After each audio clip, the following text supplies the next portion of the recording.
On vient cette fois rencontrer l'ami Patrick chez Transportbec / Transport La Joie. Bonjour, mon cher Patrick. Bonjour, bonjour. Une belle histoire qui a commencé avec le grand-papa en 83, selon mes espions. Oui, Des bons en espions. plein ça, des bons espions. Raconte-nous. Un regroupement de camionneurs à l'époque, c'était assez inusité, puis c'était probablement une première au Québec, à ta connaissance. C'était pas une première au Québec. C'était, dans le fond, ça a commencé, c'était un regroupement de camionneurs. Eux autres, tous des camionneurs qui étaient indépendants, qui travaillaient un peu de l'autre côté, puis ont décidé de former un genre d'association pour un regroupement, justement, pour donner le service à la clientèle. Bien. Pour avoir plus de camions.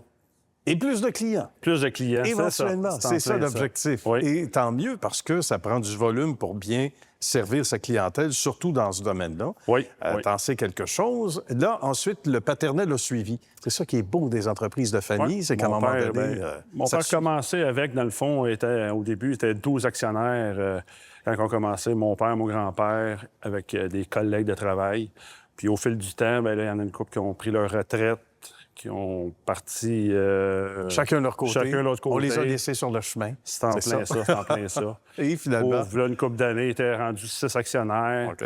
Puis là, quelques années, moi, depuis 99, j'ai un camion.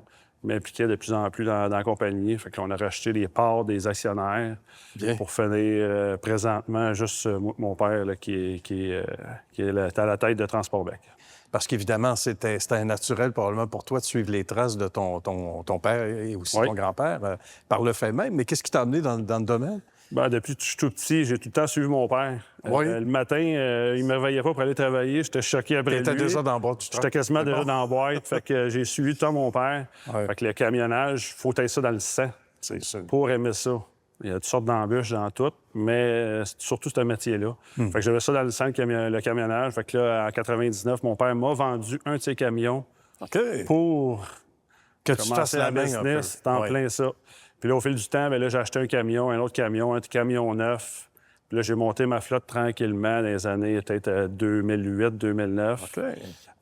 Après ça, bien là, j'ai rentré dans le bureau, si tu veux dire. Oui. Oui, avec T'as trouvé mon la porte du grand-père. Oui, ça, j'ai la porte ouverte. Il y a eu OK. des opportunités qui s'est passées. Bien. Puis là, ben, j'ai remplacé notre dispatcher qui était là à l'époque, il y a quelques années.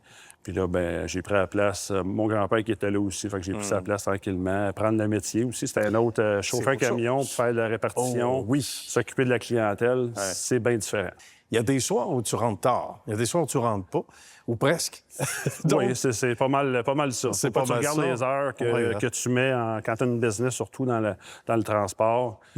Ça peut virer 24 heures sur 24. Fait que tu le sais jamais. C'est pas du bureau, c'est pas du 9 à 4. Là. Non. Faut pas t'attendre à ça. c'est un domaine où il y a beaucoup de surprises. Puis des fois, des mauvaises surprises parce que mécaniquement, ces grosses bêtes-là, c'est sûr que c'est pas infaillible. Il y a aussi les hasards de la route. Il y a plein de choses qui arrivent. Il faut être fait fort.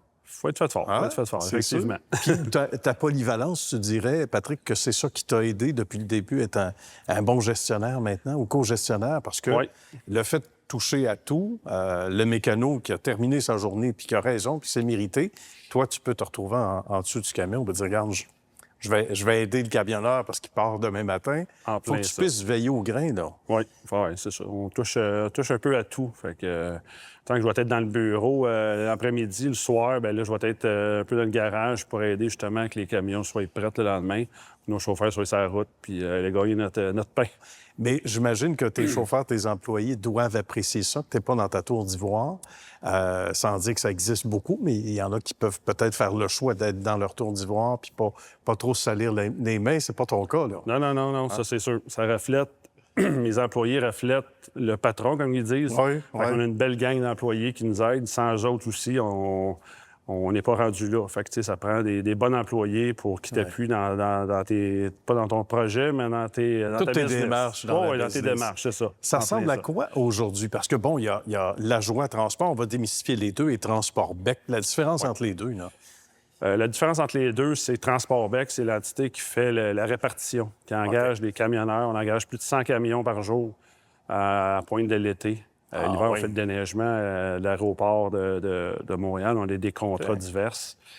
Transport, La Joie, c'est nos compagnies à côté qui ont fait c'est dans nos compagnies qui ont fait le transport, mais comme on disait tantôt, pour avoir plus de volume, bien, ça prend de l'aide. Ça prend des brokers qui travaillent pour nous autres. C'est pour ça qu'on engage au-dessus de 100 camions l'été dans les fortes périodes. C'est pour ça que les semaines sont musclées. C'est en plein ça. C'est en plein ça. On envoie de tous les genres. Oui, j'imagine. Puis écoute, tu es relativement jeune encore, mais en même temps, toutes les années déjà que tu as vécues, tu as dû en voir des situations, puis vivre où tu te dis, hey, je vais peut-être écrire un livre. Ça te passe-tu par l'idée? Sinon, on aurait du contenu. Oui, on aurait du contenu pour écrire un bon livre. Sinon, une série télé éventuellement. Mais blague à part, tu regardes le domaine en particulier. C'est un domaine où d'une année à l'autre, ça peut être très différent par rapport aux contrats, aux attentes, à toutes sortes de situations. Oui, ça peut être bien différent. Nous autres, on suit un peu le courant de la construction. Fait que quand la construction va mal, le transport, nous autres, on fait du transport en vrac, fait que ça va mal un peu. C'est sûr. L'hiver, on est à merci de la météo. Il y a des hivers comme, tu sais, c'est pas régulier depuis quelques années.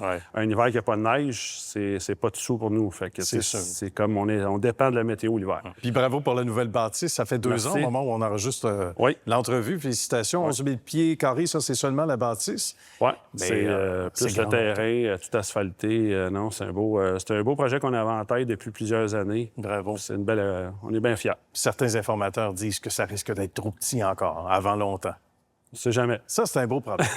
Merci beaucoup, Patrick. Ça fait plaisir. Bonne suite de succès. À toi. Merci de ton accueil. À bientôt.